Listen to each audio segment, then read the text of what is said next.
Μάγκες μου, σας τα έλεγα ότι ο Ολυμπιακός είναι η καλύτερη ομάδα στην Ευρώπη.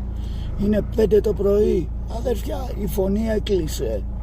Δεν υπάρχει τίποτα άλλο, δεν μπορώ να βγάλω άχνα. Πάω σπίτι και θα τα πούμε αύριο. Δεν ξέρω αν μπορώ αύριο να μιλήσω, αλλά σας το έλεγα. Όλη η Ευρώπη είναι κόκκινη. Και κάποιοι Παναθηναϊκοί μου λέγανε θα πάρουμε τα. Αυτά. Δεν το λέω για να μην μου ρίξουν το βίντεο, γιατί θα τα ανεβάσω από το TikTok.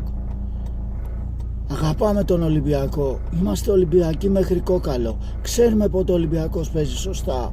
Πότε είναι να πάρει αυτό που του αξίζει.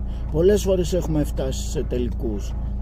Έχουμε πάρει με απίστευτες φάσεις, σε απίστευτο, όπως ο Σπανούλης με τον Πρίντεζη. Για να το ξεχάσουμε ποτέ. Κάποια στιγμή ήμασταν πίσω 18-20 πόντους, αν δεν κάνω λάθος. Παιδιά, σας το έλεγα και σας το έλεγα 3 μέρες πριν. Εγώ το πίστευα όταν ξεκίνησε αυτή η διοργάνωση, ότι αυτή η ομάδα δεν χάνει για κανένα λόγο.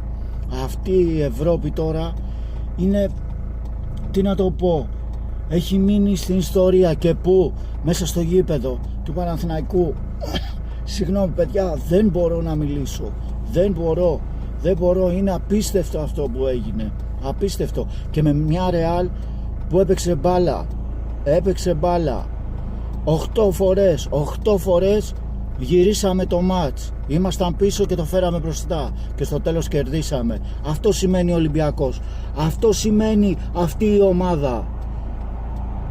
Λοιπόν, είναι κόκκινη όλη η Ευρώπη και όλη η Αμερική, η Γερμανία, όπου υπάρχει Έλληνας Ολυμπιακός, να βγει στους δρόμους. Είναι 5 το πρωί και πάω σπίτι. Θα τα πούμε.